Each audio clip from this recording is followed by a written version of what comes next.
안녕하세요. 동물을 위한 행동 TV입니다. 오늘은 실험용 동물에 대해서 한번 이야기해 볼까 합니다. 얼마 전 한 실험기관에서 실험이 끝난 비글을 분양하고 싶다는 연락이 왔습니다.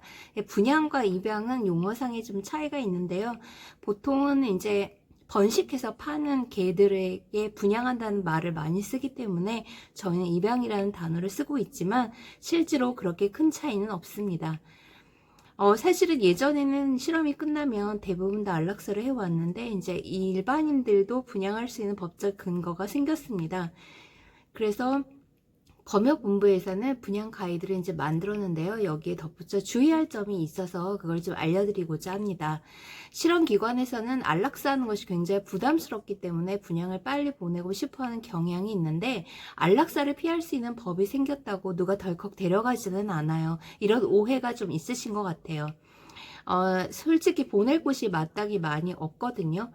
유기견 보호소에 있는 개들도 사실은 갈 곳이 없기 때문에 매년 한 3만 마리 정도가 안락사되고 있다고 추정이 되는데, 실험용으로 쓰였던 동물이라서 아무리 건강검진을 끝냈다 하더라도 잘 데려가려고 하시는 분들이 많지는 않아요.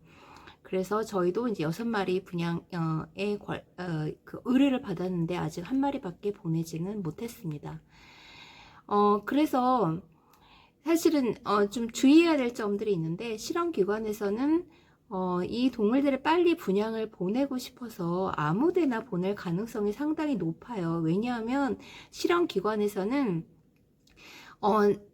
소위 말하는 천사의 얼굴을 한 악마들이죠. 이런 사람들을 잘 몰라요. 그런 분들을 잘 보신 적이 없고, 그런데 실제로 세상에 나쁜 사람들 굉장히 많습니다. 충동적으로 데려가서 무료 분양이라고 하니까 다시 재유기하거나 아무데나 팔아버리거나 이런 일들도 발생할 가능성이 있어요. 그래서 드리고 싶은 조언은 되도록이면 입양의 경험이 있는 단체를 찾아서 의뢰를 하십시오. 이 단체에서는 그야말로 천사의 탈을 쓴 이런 악마들이죠. 이런 사람들을 가려낼 수 있기 때문에, 또 분양의 가장 큰 목적은 평생 살아갈 가정을 찾아주는 것이고, 그냥 단순히 치우는 게 아니기 때문에 이런 것들을 좀 가려낼 필요가 있습니다. 사실 저희에게 의뢰가 왔을 때도 저희는 좀 사실은 좀 엄격한 그런 기준들을 세웠어요. 대표적으로 하나 말씀을 드리면, 자주 이사를 다니거나 경제적으로 불안하신 분들, 그 다음에 가족 구성원 중에서 한 분이라도 입양을 반대하시는 분들이 있다면 저희는 입양을 보내지 않습니다. 그래서 이런 분들을 일단 다 거르고 괜찮은 분들과 상담을 거친 이후에 이제 기관에 연결을 시켜드리고 있어요. 근데 이렇게 하다 보면 분양의 조건이 너무 까다롭기 때문에 빨리 보내지 못한다는 걱정을 많이 하시는 기관이 당연히 있을 수밖에 없습니다. 그래서 이거는 입양을 보내고자 하는 기관, 그리고 입양을 하시는 분, 일반 시민들이 이런 한계 내에서 서로를 인정해 주려는 분위기가 필요해요.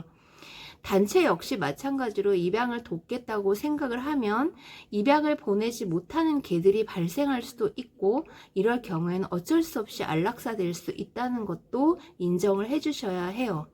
이런 이야기를 너무 대놓고 기관에다 하다 보면 기관에서 심리적인 압박을 받기 때문에 앞으로는 적극적으로 입양을 보내지 않으려고 하는 경향이 생길 수 있고, 입양을 하신 이후에는 그 기관에 관련해서 정보들을 외부에 알리시거나 그 기관을 윤리적이지 않다라던가 실험을 하는 기관이라던가 이런 식으로 밖으로 정보를 유출하지 않으셨으면 합니다.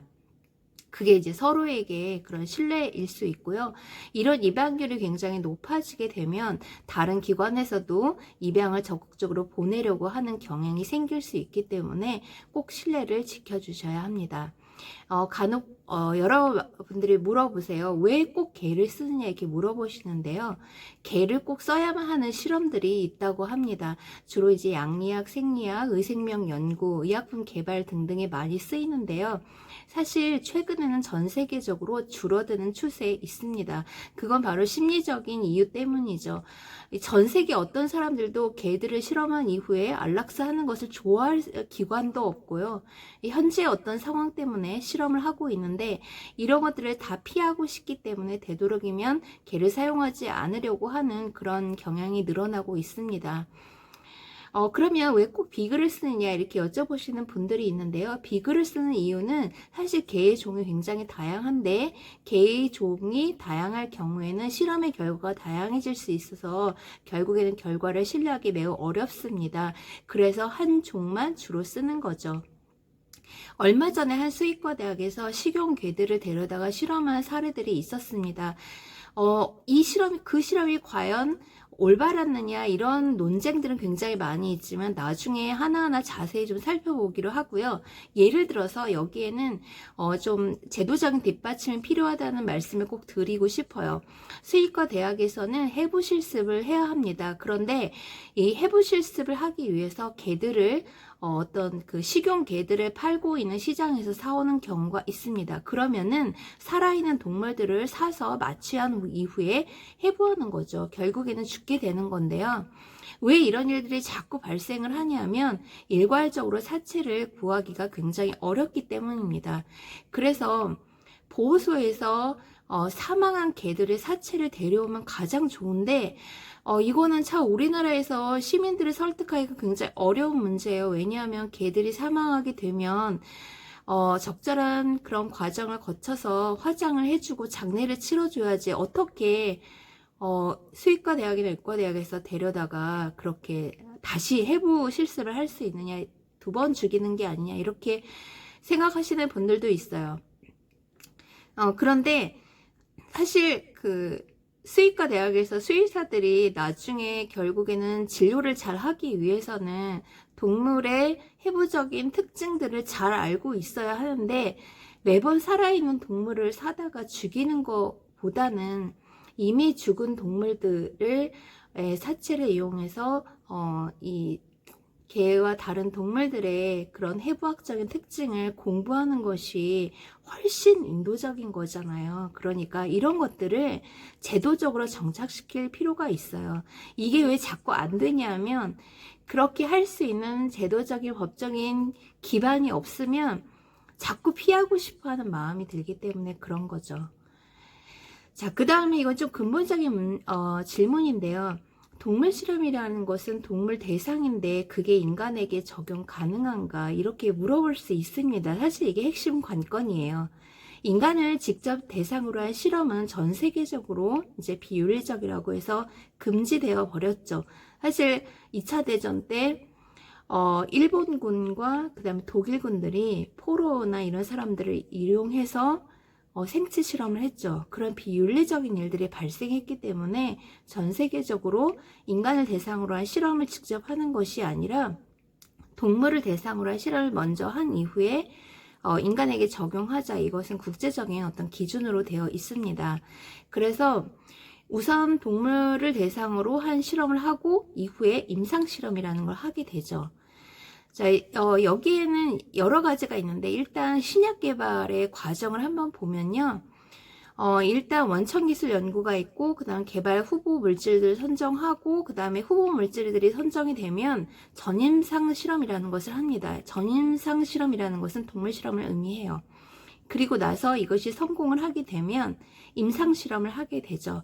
가끔 그런 선점을 보셨을 거예요. 어떤 질병을 가지고 있으신 분들에게 이제 임상 실험을 이제 신청하라고 하는 그런 광고물을 혹시 전철이나 이런 데서 보신 적도 있으실 거예요. 그래서 이제 임상 실험에 성공을 하면 이게 신약이 나오고 결국 정부의 허가를 받아 시판이 되게 됩니다. 그래서 보통 새로운 약들이 개발이 되면 보통 10년 정도의 시간이 걸린다고 해요. 그런데 어떤 질병을 오래 앓으셨던 분들은 혹시 느끼셨을지 모르겠는데 예전에 비해서 약 효과가 굉장히 좋아졌다고 느끼시는 분들이 있으실 거예요. 그게 이런 경험들이 많이 축적이 되면서 이루어진 성과라고 볼 수가 있죠. 자, 최근에 어떤 기사가 나왔는데요. 이제 고려대학교 보건과학대학 바이오공학부 및 카이스트 융합대학원 이런 곳에서 어떤 실험, 동물 대체 실험법을 개발을 했는데 이게 뭐냐면 당뇨병을 고치는 어떤 연구예요. 이 췌장과 직접적으로 관련이 있죠. 당뇨라는 거는. 근데 이제 이런 것들을 연구를 하다 보니까 기존에는 했던 실험들이 동물 실험 모델로는 이 치료 약물이나 치료법이 갖는 효능을 정확히 분석하고 그 기전을 파악할 수 없다는 문제점을 갖고 있다라고 이 연구진들은 생각을 한 거예요. 그러니까 동물 모델로만은 정확하게 재현하기 어렵다는 것을 알게 되었고, 그 다음에 동물 실험 규제라는 사회적 흐름에 따라 약물 혹은 치료법의 유효성을 검증할 수 있는 새로운 시스템에 대한 수요가 증가하고 있는 추세라서, 자, 어떤 기술들을 발전시켰냐면 3차원 세포 배양 기술이에요. 그리고 미세 유체 기술을 활용해서 최도의 유체 미세 환경을 구현할 수 있는 새로운 3차원 세포 배양 시스템을 개발했다. 이렇게 뉴스에 나왔습니다. 정말 이런 연구들이 앞으로 많이 있으면 좋겠죠. 이러면 이제 사실 당뇨병에 관련된 치료제를 개발하는 실험들을 보면 다른 실험도 마찬가지지만 결국에는 인간이 질병에 걸렸고 이 질병을 치료하기 위한 약물이나 치료법을 개발하는 거잖아요. 그래서 동물에게 일부러 질병을 유발을 시켜요. 이것을 동물 모델이라고 하거든요. 그런데 동물이 사람과 똑같은 질병에 걸렸다라고 해도 이 물질이 들어가서 어떤 영향을 끼치는지가 사람과 동물의 해부 생리학적인 특징이 굉장히 많이 다르기 때문에 결과가 똑같다라고 보기 상당히 어려운 거잖아요. 그거를 이제 바꾸기 위해서 이런 연구들을 하게 되었습니다. 그런데 이제 연구를 보면 이런 기사에 이렇게 나왔어요. 이번 연구는 로고스 바이오 시스템스와 공동으로 진행 중인 산업자원부 산업기술혁신사업과 한국연구재단 중견연구자 지원 사업의 지원으로 수행되었다. 그러니까 기업과 정부 예산이 같이 합작이 돼서 이런 연구들을 하게 된 거죠. 사실은 이 동물 대체 시험법들을 정부가 예산을 많이 들이고 그 다음에 여기에 투자를 하고 그렇게 해야 연구자들이 이런 것을 연구하게 되겠죠. 더 이상은 동물을 사용하지 않고 할 수 있는 더 좋은 방법이 있다면 연구자들이 뭐하러 동물을 쓰겠어요. 그래서 되도록이면 동물을 쓰지 않는 것이 좋다라는 거는 대부분의 사람들이 다 알고 있기 때문에, 그래서 저희는 그렇게 생각해요. 동물 실험이 비윤리적이라고 비난하는 게 사실 별로 효과가 없더라는 거죠. 왜냐하면 이 세상 어느 누구도 동물을 함부로 학대하는 비윤리적인 과학자가 되고 싶어 하는 사람들은 없어요. 그래서 진짜 과학적인 연구가 되게 하려면 재현 가능한 실험을 해야 되고, 이게 법적으로 현재 한계가 있다고 하면 그 안에서는 동물복지와 윤리를 지켜서 하고, 그리고 대체법을 많이 개발하도록 정부에 많은 요구와 압박을 해야 될 겁니다. 자, 그런데 이거는 굉장히 실현되는데 시간이 오래 걸리겠죠. 사실 우리나라 기재부가 이런 곳에 돈을 많이 줄까요? 최근 곰보호소를 만드는 데에도 기재부는 전혀 돈을 주지 않았죠. 이거는 우리가 앞으로 계속 과학자들과 그 다음에 정부를 설득해야 되는 장기적인 플랜이고요. 현재로서는 우리가 할 수 있는 최선의 방법들을 찾아내야 되겠죠. 일단 현재 진행되는 실험에서 동물들이 고통을 덜 받을 수 있는 방법들을 직접 실험을 하시는 분들에게 설득하고 서로 대화하는 과정이 필요해요. 그런데 현재 우리나라에는 그런 법적인 제도가 있습니다. 모든 실험 기관들은요, 동물실험윤리위원회를 설치하도록 법적으로 규정이 되어 있어요. 그런데 이 위원회에는 과학자들만 들어가는 게 아니라 일반인들, 그러니까 저 같은 사람들도 추천이 돼서 들어가서 활동을 할 수 있는 근거가 있습니다. 이게 법적인 의무사항이에요. 그러면 과학에 대해서 아무것도 모르는 사람들, 일반 국민들을 왜 여기에 들어가게 하느냐, 여기는 의미가 있는데요. 일반인의 수준, 일반인의 상식적인 수준에서 과연 이거 하는 게 맞는지를 한 번 더 보는 거죠. 결국에는 자신이 아무리 이 실험을 열심히 하고 기준에 맞게 한다고 하더라도 인간의 눈이라는 건 한계가 있고 주관적으로 해석할 수 있는 부분도 있기 때문에 상식적인 수준에서 한 번 더 크로스 체크 해보자는 겁니다. 그런데 이제 여기에 굉장히 어려움이 있어요. 왜냐하면 사실은 이과 쪽을 나온 사람들이면 누구나 볼 수 있을 거라고 생각했어요, 처음에는. 그런데 이거는 동물 실험에 관련된 특수한 교육이나 지식이 없는 상태에서 보면 정말 아무것도 알 수 없는 전문적인 용어로 가득 차 있죠. 그러니까 정부에서 주관하는 몇 시간의 그런 교육만 받아서는 일반인들은 도저히 들어가서 아무것도 알 수가 없는 거예요. 그래서 저희 같은 그런 외부위원들은 위원회에 들어가서 정말 아무 말도 못하고 나오시는 분들도 있어요.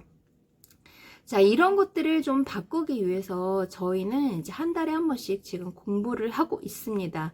예, 어려운 공부를 이렇게 몇 년간 계속적으로 하는 이유는요, 사실 과학자들을 설득하고 싶고 같이 대화하고 싶기 때문이에요. 제가 만났던 대부분의 과학자들은 사실 어떻게 해야 되는지 잘 몰라서 못 지키는 게 많지, 내가 이 비윤리적인 행동을 해서 동물을 학대하게 해야 되겠다는 의도를 가지신 분들은 없습니다. 그래서 이런 상황에서 이렇게 볼 수도 있고, 동물들의 입장에서 보면 이런 것들이 필요하고, 또 하나 중요한 설득의 포인트는요, 건강하지 않는 동물을 쓰게 되면 이 실험의 효과가 좋지 않고 잘못된 결과가 나올 수 있기 때문에 나쁜 동물 복지가 결국 나쁜 과학의 결과를 가져올 수 있다라고 그렇게 말씀을 많이 드리고 관련된 정보를 드립니다. 실제로 연구만 하시는 분들은 그쪽 연구만 하시는 거지, 마우스나 래트의 어떤 생리학적인 특징, 어떤 행동학적인 특징을 가지고 있는지는 잘 모르세요. 그래서 그런 자료들을 수집을 하고, 그래서 많이 첨부해서 드리고 이런 활동들을 하고 있습니다. 지금 모든 실험기관에 일반인인 그 외부위원들을 추천할 수 있도록 하고 있기 때문에 그런 분들을 그냥 추천해 드리는 게 아니라 저희 단체에서 같이 공부하고 교육을 시켜서 보내고 있기 때문에 이런 공부에 관심을 가지시고 계신 분들은 저희 메일로 꼭 보내주시고요. 저희 공지도 계속 올리고 있거든요. 그리고 이제 비글들을 입양하고 싶으신 분들도 꼭 메일을 보내주시고 실험 비글들을 입양할 수 있도록 주변에 많이 홍보해 주시기 바랍니다. 동물 실험에 관련해서는 자세하게 다음 시간에 다시 또 다루도록 하겠습니다. 오늘은 여기까지고요. 구독하기, 알림 버튼, 좋아요 꼭 눌러주시기 부탁드립니다. 감사합니다.